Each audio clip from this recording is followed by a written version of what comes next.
Okay. Does anyone have issues or in regards or struggle with finding where to contact brokers and how to um kind of source them, also kind of see who's reputable and who isn't? You guys all have familiarity with how to do that, or is it kind of let's go on LoopNet and find whoever we can? So What's that's worth so that's kind of what I've been doing is going on Crexy or LoopNet and searching listings that close to my buy box.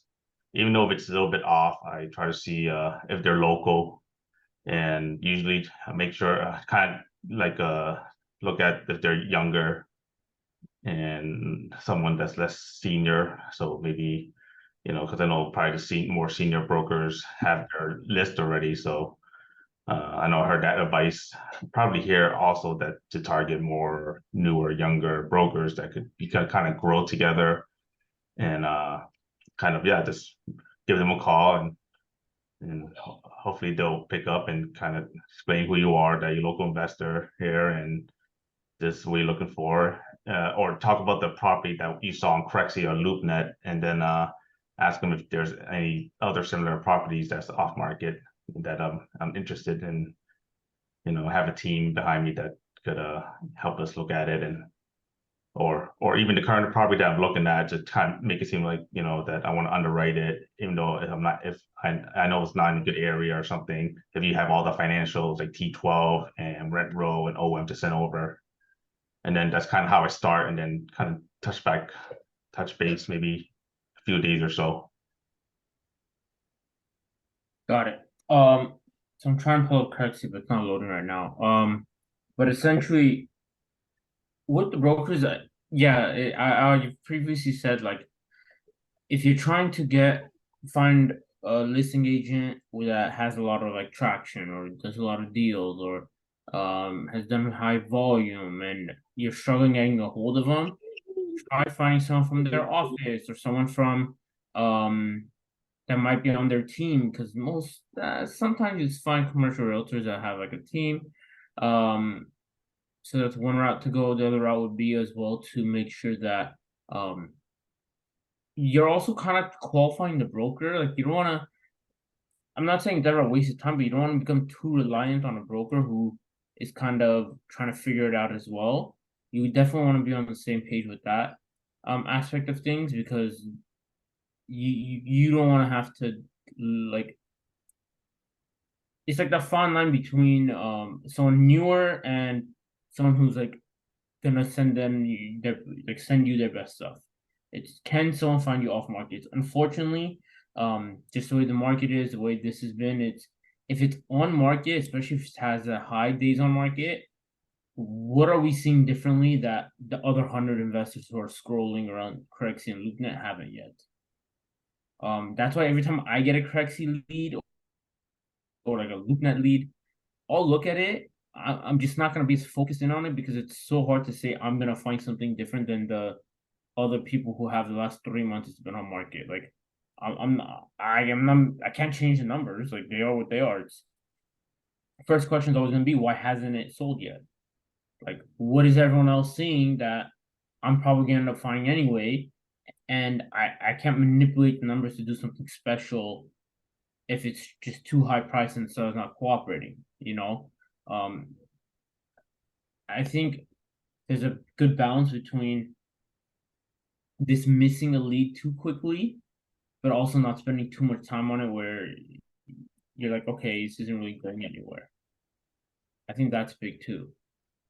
Um, on the broker side of things, is there any specific it's Ronald, but is there any specific conversations you have with brokers that you're like, hey, this is one thing I'm running into often, or hey, I'm getting to this point, maybe I'm not getting the best value leads, or kind of how's that experience with you?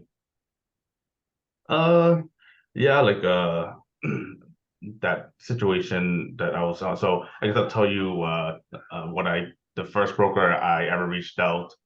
Uh, we had a talk and uh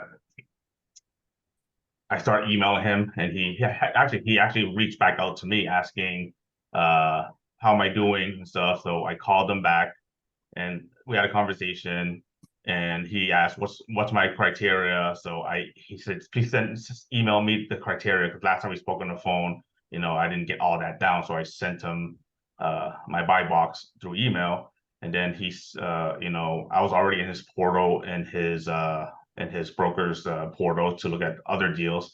And he asked me, have I checked out Regatta yet? Like it's like a 200 unit here in San Antonio. I was like, no, I saw that it was an escrow tag on it, so I assume it's not available. But he told me that it's back on market now, so check it out. So, ran the numbers and everything, and unfortunately, told me the whisper price, told me the story, and they're just asking a lot more than what we underwrit out. So, told them that yeah, the asking price and what we could go for is kind of far, and then it's funny, the following Tuesday, there was a local multifamily meetup and I attended and he was there too. So I actually met him in person and we spoke even more.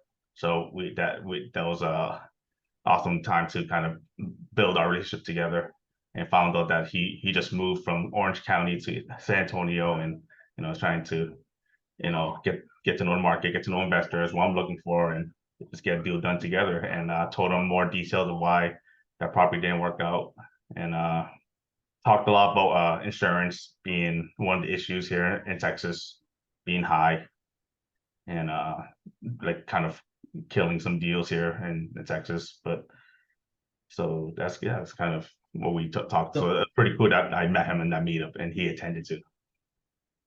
So I think if you do get a chance and your backyard is somewhere you're shopping, to meet in person with some brokers, I think it's a good idea within reason and with a good balance.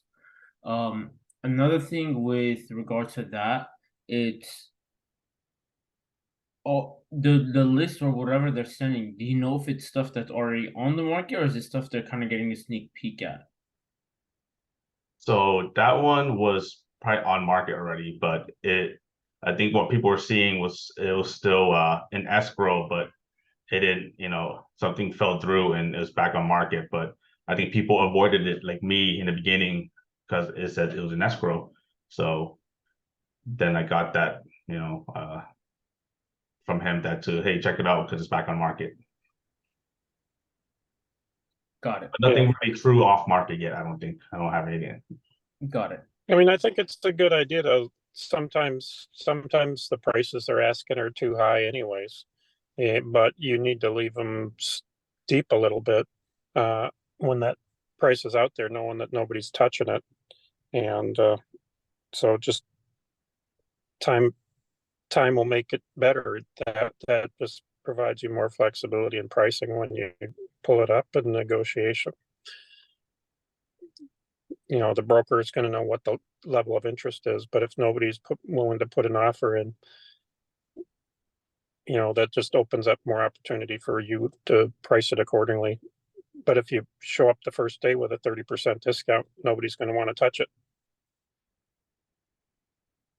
Just my thoughts on that. So. Definitely. No, I like that. And one thing too, it's if you talk to a broker about a property, even if it's an escrow, and you're curious or you like it, or maybe the price was close enough, follow back up in a couple of weeks. If anything gives you something to call back about, and two, it's like, hey, you never know if something changes, you'll be the first to know about it. Yeah, that's true. Maintain that relationship. You want them if they're just sending you dump emails, that's not much value, but if they're calling you saying, hey, I got an update and I want you to be aware of it, then you're in the loop.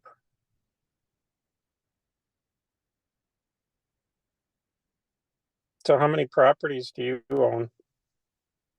I just was in Florida not last week, the week before. We're walking the 120 units we're in contract for.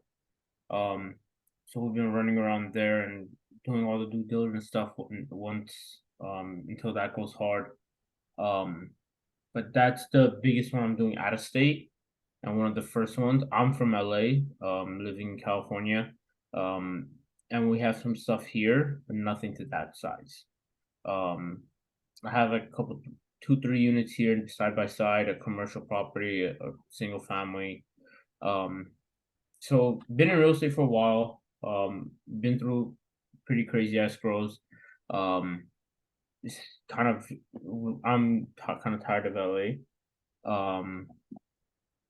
So I'm just looking a lot more out. Okay.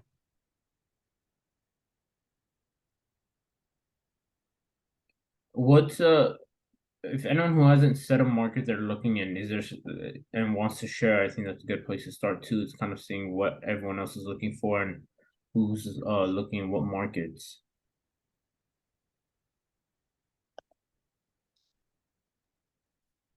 So I currently am looking in the North Carolina market. My core market is Fayetteville, North Carolina. I'm gonna say about 2 weeks ago, I mustered up the courage and I called the broker off of Crexie. There was a property that we seen listed in North Carolina. I didn't get to underwrite it, but I did call them and I let them know that I didn't get a chance to underwrite it. And this broker is a heavy player in that area. I didn't think the call went well. Initially he was talking and like towards the end, I asked him how should I follow up. I asked him should email or phone. He said either one. But I got the feel that he didn't seem too interested in me.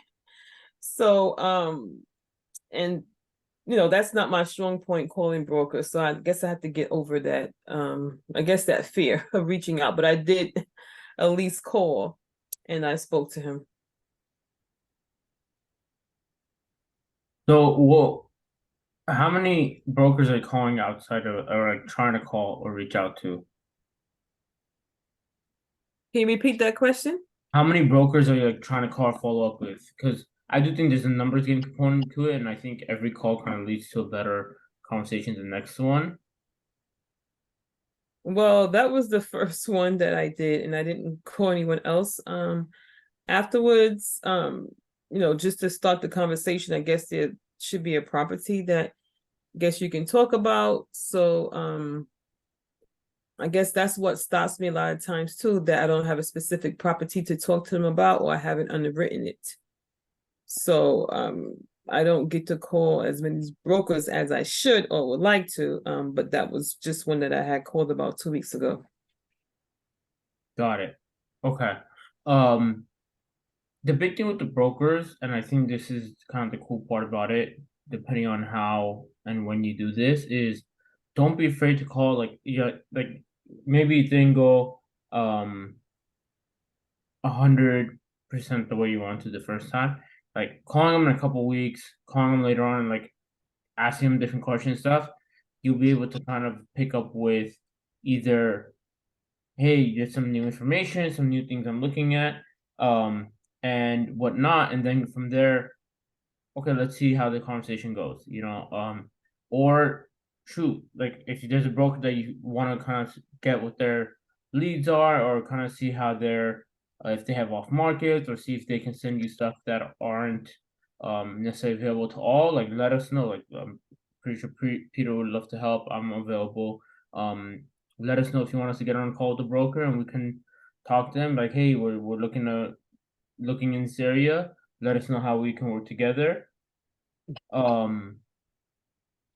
And try to get them that way, it is hard building those relationships with brokers. It is especially now, I think, when multifamily is kind of blown up this last year and a half, 2 years. It's very tricky because a lot of people are calling the same places. A lot of people may be using the same script because they're all in the same mastermind. It's kind of ideal when like these waves happen of the new fun thing and new group. Everyone's kind of doing the same thing, and it's really tricky to kind of be different than everyone when everyone's saying the same stuff. And the brokers have the biggest fear, and I say this multiple times, and I feel like almost every week. A broker doesn't care about anything except getting the deal done. Bottom line, doesn't realistically, it doesn't matter what we say to them, doesn't matter what we think we say, or whatever the case is in the beginning, obviously the relationship will eventually build. But in the beginning, especially if it's a broker who is big on the seller side and this like their listing agents, they just need to close. That's the only thing, because they're all their due diligence first to their seller. That's important to remember too. Like if you're calling the listing agent of that property, as much as we may want them to represent us, as much as there may be money in it for them, their due diligence is with the seller because that's a guaranteed check. There's nothing guaranteed on the buyer side because you can back out at any moment. Guess what happens if you back out and lose your EMD? Who do you think gets that money, and guess who doesn't? Broker doesn't see it. Sellers might be happy sometimes. Sometimes they're still upset because they wanted to sell the property, but at least they got something for their time. Broker doesn't get anything.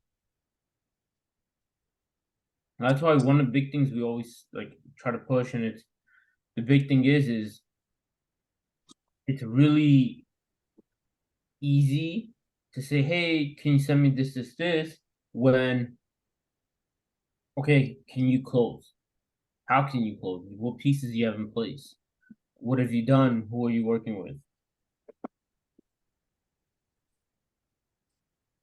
Yeah, and I think part of my hesitancy to call brokers is, say, for instance, I'm looking at like a $3 or $4 million deal. Myself personally, I know that, I personally cannot take that down. I've been doing real estate for some time, and, with the smaller units, single family duplexes, quadplexes, but now you're looking at properties that have more zeros at the end. So I think that's where, part of the fear factor comes into play too.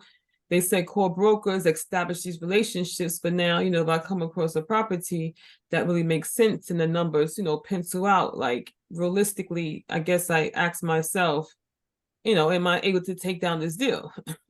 So I think that's, always like in the back of my mind, and it's just what's causing.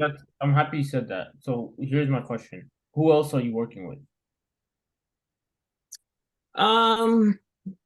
I have other investor friends that do invest. I know other syndicators as well too, but I wouldn't say that we're necessarily on a team together. Okay, that was my question. If I brought you a deal today and I said, hey, Bridget, this is your deal.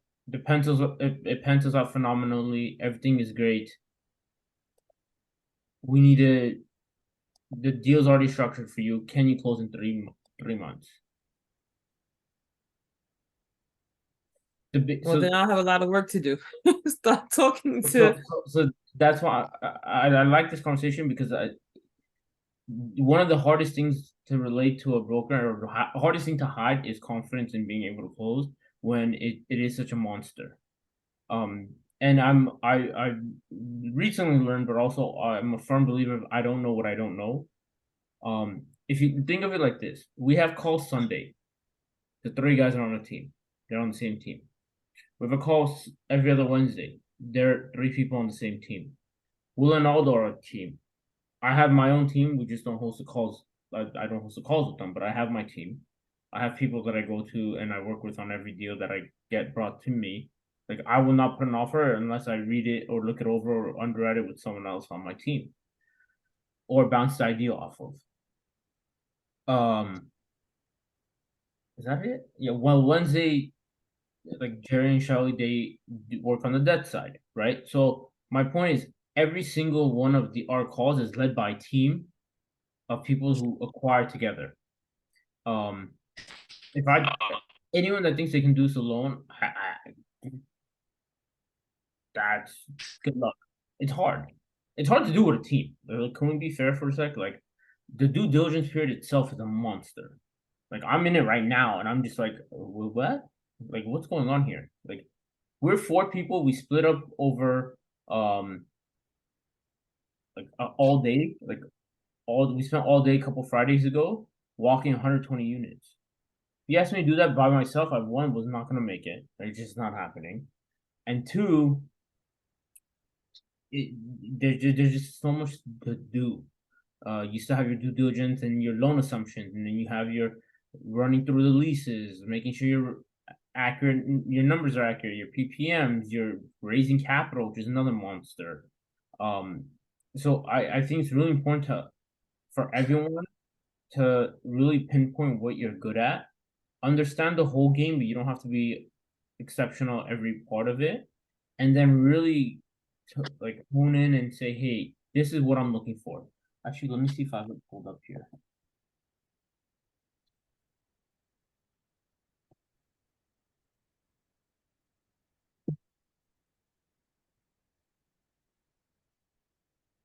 Okay. So this is the spreadsheet from this form, which we fill out, which we send out for people to fill out. And essentially, what it is a directory, and essentially, whoever fills out the form that I just posted, their information gets linked and filled out into that spreadsheet. What that allows you to do is connect with other people, reach out to other people, find out if you have other people in the same market that you're looking at, and can team up. And I also do recommend be wary on, you don't want too many people who are just starting out on the same team. Like find people who have done a deal, even if you're in the middle. Like I'm in the middle of a deal. That's still a lot more than a lot of people have done. And I'm not saying I'm an expert, but by no means. But at the end of the day, I'm seeing what we're going through now in 120 units. One of the things I learned on early on and what I liked was, in regards to like the bigger properties, like you're saying a couple more zeros, is that's all it really is. The comma and a few extra zeros. Like, yeah, raising the capital is intimidating, but if you put the right people around you, if you have the right deal and you have the right structure, it's no different than doing a $7 million deal. Sometimes it's harder to do the small ones. That's the common response I get to people who are raising multiple millions. Now, does it take more manpower? Is it going to take more experience backing you? 100%. Does that mean it's not impossible? No, of course not. So I think that's a big part too. Making sure you know where you're looking, what you're looking for, and connecting with the right people. Carolinas are cool. I like Carolinas. Like I'd be down for stuff. Actually, how I got into multifamily was because it started in Carolina, North Carolina, to be specific, in Durham. So like I like that market. And then it just comes down to like, okay, does it make sense? So I think that's a big part too. It's really important to like the confidence will come with knowing you have the people around you. Because if you're trying to do everything, one, it's really hard to do everything. Like if you have to acquire it, underwrite it, offer on it, check all the boxes, and then keep following up, things are gonna slip through the cracks like, naturally. Deal sourcing and underwriting. Okay, cool. Is Ronald, was San Antonio your market that you're only looking in, or is that just where you're from? It's currently where I'm at right now, and the market that I'm looking to invest in. Okay. Another thing is get creative with who you're looking to find deals from. You never know what property management company might know of a property coming for sale. You never know what property management company, maybe even like maybe a title company. It doesn't hurt, but I wouldn't spend too much time on that. Like have your ducks all lined up with lenders, especially with how crazy that market's been recently, and just getting crazier. So it is important to just kind of have all your things lined up, so you know once the opportunity comes, you're ready for it. So are you reaching out to lenders kind of like a broker, like a cold call and introducing yourself? Yeah, it never hurts getting multiple quotes or just kind of seeing how the process is, knowing what you need. Find a sponsor who's been through it because that's a lot of work. The sponsor on the deal and the or key principal, whichever you prefer to say, it's not easy, it's not quick, it's not fun, it's tedious. Get into different groups and just talk to people, network with people, and try to bring value. I think that's the biggest thing. Like, how can you make the deal smooth and easy, or an opportunity bigger and quicker? And like, hey, I can do X, Y, Z. Can you do this? You know, because there has to be that balance, and it gets tricky. So through like that's one of the big things too. And you never know who you're gonna find, like, and have that partnership's gonna work. Like there's no right answer. You never know where your deal's gonna come from. So I would say test the waters with like underwriting a deal. You're like, oh, I've seen it or this or that, and who knows, you might find something that still works. Just be hesitant and verify if it's been out there for a lot longer. That's what I would say on that end.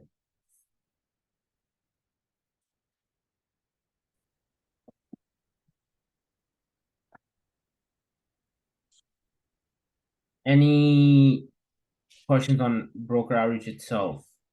Like, you have any specific calls or anything that on that side of things?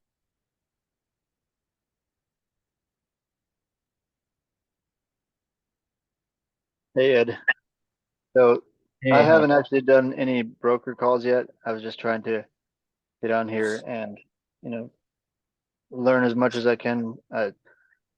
For me, I was just concerned that I wouldn't have enough information and they would like, you know, basically not think I know what I'm talking about. So that's, I went to a real estate summit several months ago, and then I've been just trying to figure out how to get into a deal. So it's been good getting on these calls, but just trying to get the confidence to talk to a broker and know what I'm saying. And I was kind of thinking, like, if I talk to a broker and I actually team up with you guys on the Freedom Chasers, how would that work as far as with a deal? Do you guys have anything that you do like that? say that again. If you bring the deal and then you want to work with us, Yeah, like, okay. So first thing, and I'm kind of, or this is for everyone.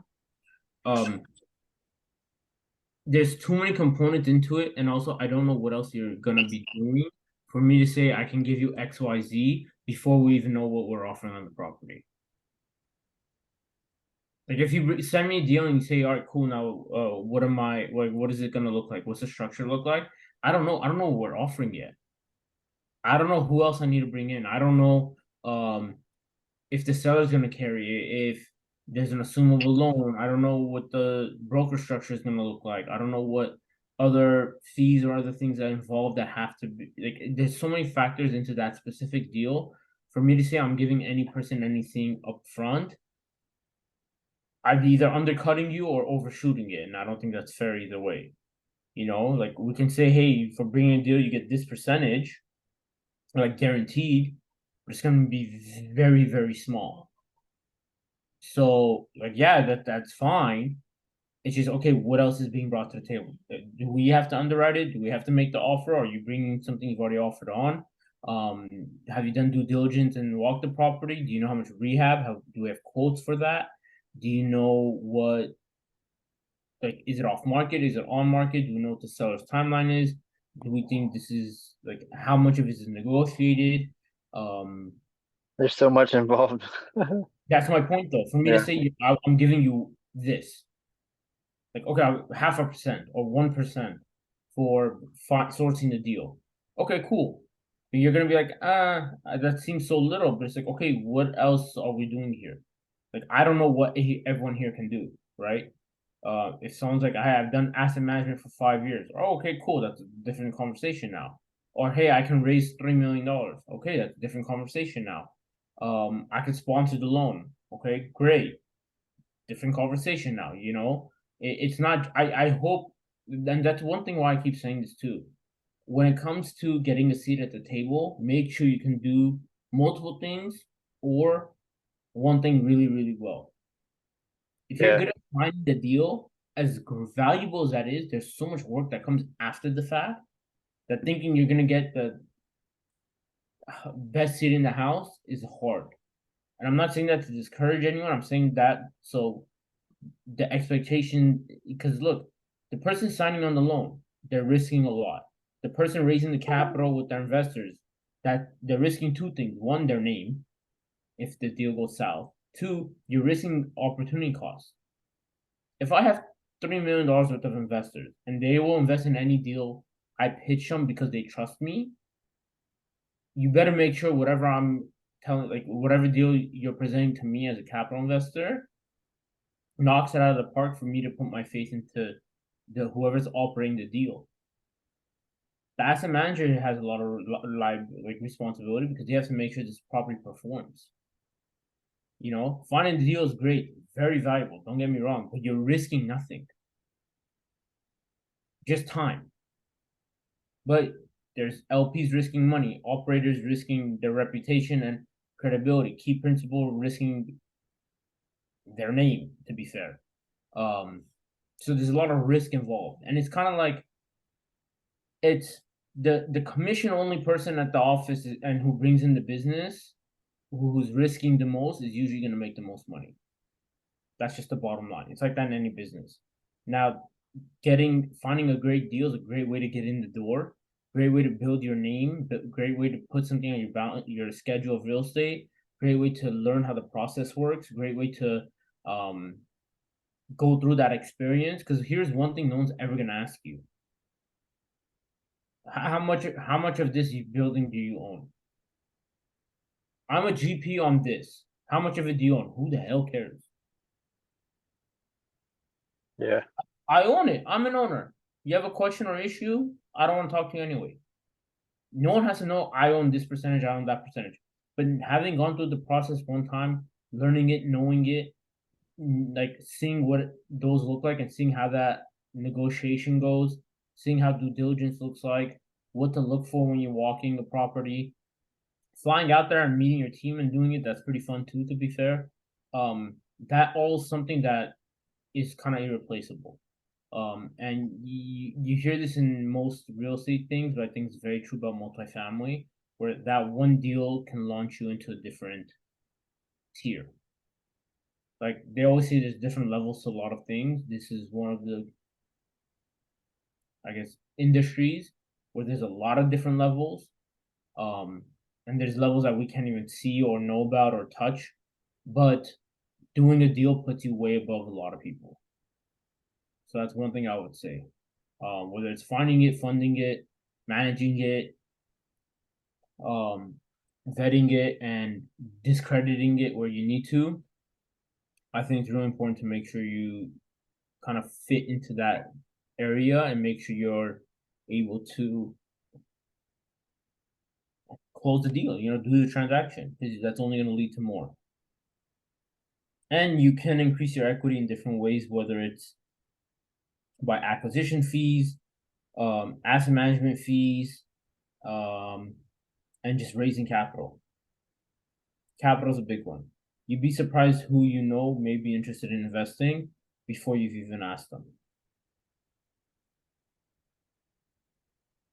So that's that little spiel. Anything else on your end or any other questions?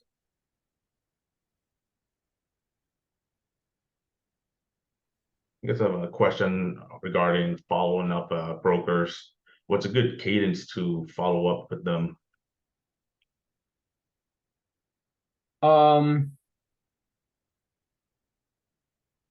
I hate saying this because it's like the cliche answer. It depends, but I'm gonna kind of help with that too.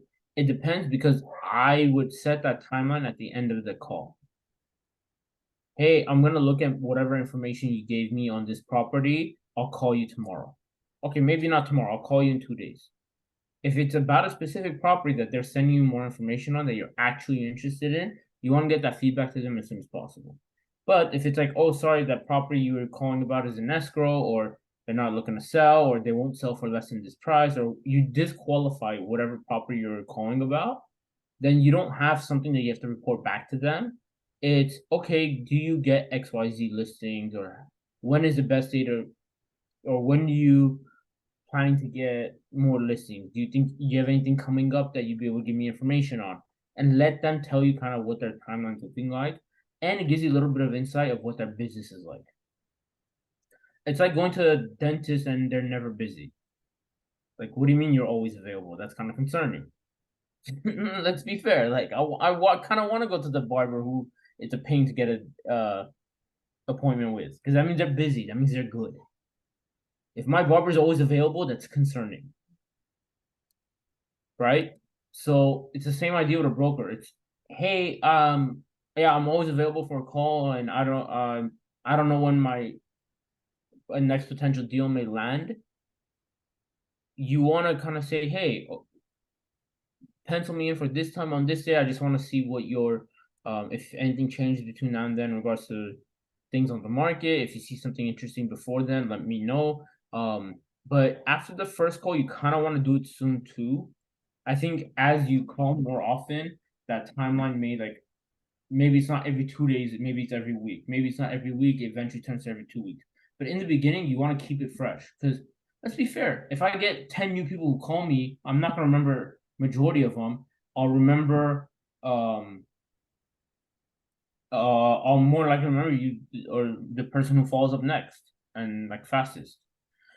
So it's, I think that's a big part of it too. The first time you're calling, you want to make sure, A, I have a schedule of when I'm calling you next. If I don't tell you or book it, we have a mutual agreement where, like, hey, I'm getting back to you on something that we discussed in that conversation. I know it's kind of long-winded answer, but that's how I look at it, because if you don't end the call with an idea,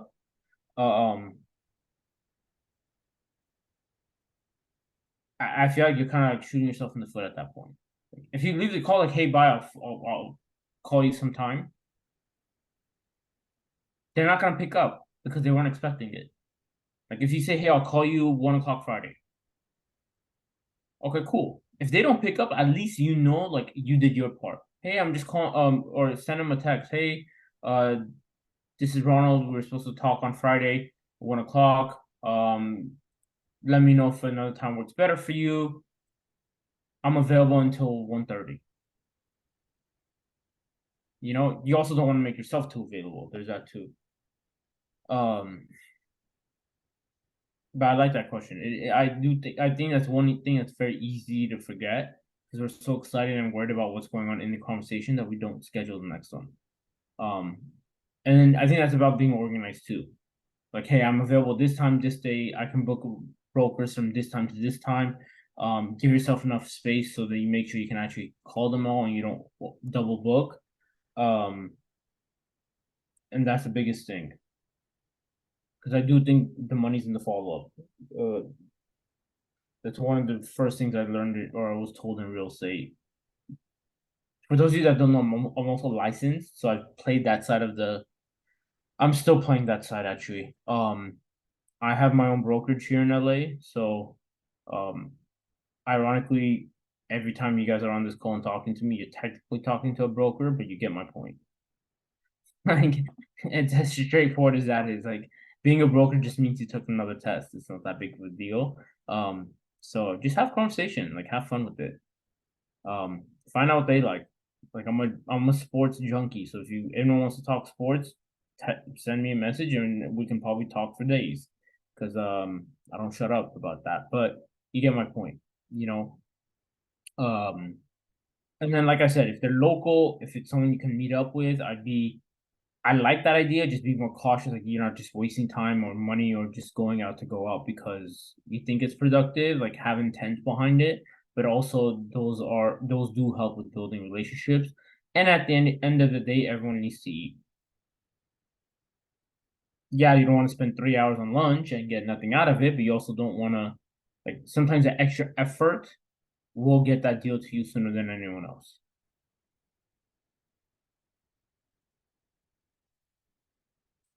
Anything else on the brokerage front? We only have like 10 more minutes. This kind of went by faster than I thought it would. I appreciate the questions. It definitely helps with moving this along. And I wasn't expecting to be solo, so I appreciate you guys. But yeah, any other questions, anything else? If not, we can kind of end it whenever.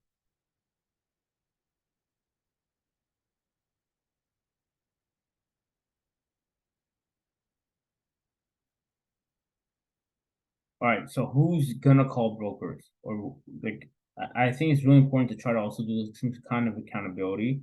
Whether it's you guys want to text me, hey, this is my goal for next week. by next week I want to talk to this many people. Feel free if you wanna. I wish we had a little bit more time. I would love to have done like a quick role play, but I don't know if we have enough time for that. But just get like, does everyone have the script actually? Let me do this real quick. Let me find my email.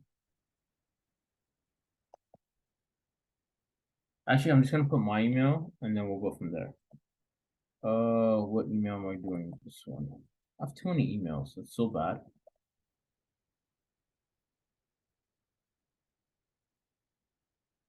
What the heck?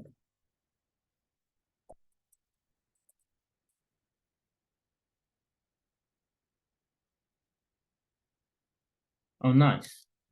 So yeah, that's my email. If you don't have the script that Peter's sent out and uses, email me and I'll add him into it and then we can get that forwarded to you. Alicia, how's everything? How's your follow-ups going?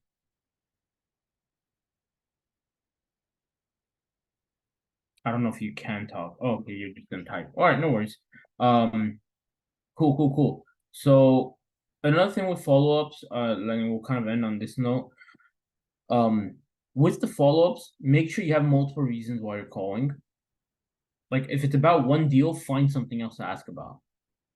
Like, hey, has anything else sold recently? Hey, has XYZ property we talked about? Like find different things to talk about that'll lead to more conversation. I think one of the worst things is calling for a simple question and then be like, okay, thanks, bye. And it's like, okay, well, now what? Like, when are you calling them next time? That's when you get, oh, okay. Yeah, it's not always easy. But let's be fair, guys. Come on. Like, for 5 seconds, I'm gonna be very real. If you look through the T12 on any apartment, any T12, and you don't get at least 5 questions, either there's something wrong with the T12 or you don't know what you're looking for. To be very transparent, because and I'm not saying something has to be wrong necessarily, it's just something where you're curious about. Like, hey, why did this happen? You can find a million different things on a T12 that's some discrepancy, and it could be have a very legit reason. But remember this, you're just seeing numbers. It doesn't tell you the story until you ask. So hey, I was looking at this property you sent, or this property I saw online, and I noticed this in the T12. You should for sure find at least 5 things on a T12 that I would ask a broker to see if they know about it. Or do a little research. You might even learn about something about the property that you can ask, hey, I found this online. So if you ever don't know what to ask about, and your plan is to talk about a property, or you have the last time you talked to them talked about a property and you're going back to underwrite it, you for sure should find something. No one's books are perfect. No books don't have any discrepancies. And you're not asking them because you think they're wrong or it's false. It's like, hey, I'm just curious, what is this for? If your repairs and maintenance, even 1 month is triple what the last month was, or the average is, hey, what happened this month? Or you get a bad tenant, hey, how many of these tenants do you think there are? And there's like a bad debt, for example. What has been done to fix that? Not every bad thing on the T12 necessarily means bad for the property if you've improved on it. And the good thing about this is once you get rid of a bad tenant, that it doesn't carry over. Like the problem's relieved of, you know? So I think that's a big thing too. If you ever don't know what to ask or talk about, find something on the T12. Question the rent roll. See, like ask them for comps or the market in the area or whatever the case is. And that'll allow you to start more conversation. I think that's a big one. It definitely takes away from needing to worry about what to ask, because and it just shows like, hey, I'm intentional about this. Like, I'm not just calling you to talk for no reason. Like, this is what I'm looking for. This is what what I look for. I think that's a big one too. It's like, hey, I know what I'm talking about. So anything else? If not, we'll call it a night. Any last minute things? Going once, going twice. So, all right. Well, thank you guys for coming on. I know it wasn't a big group, but the questions were fun. Conversations were cool, were fun. Let me know if you guys need any help. I put my email in the chat. My phone number is in my name. Feel free to reach out, text me, whatever you guys want. Thanks for hopping on to another call. Tomorrow I'll be on the underwriting Zoom, so make sure you guys hop on there as well. And then we can answer more questions on a different topic. And just let me know if you need anything. You guys feel free to call me anytime. All right. Good night, guys. Take care.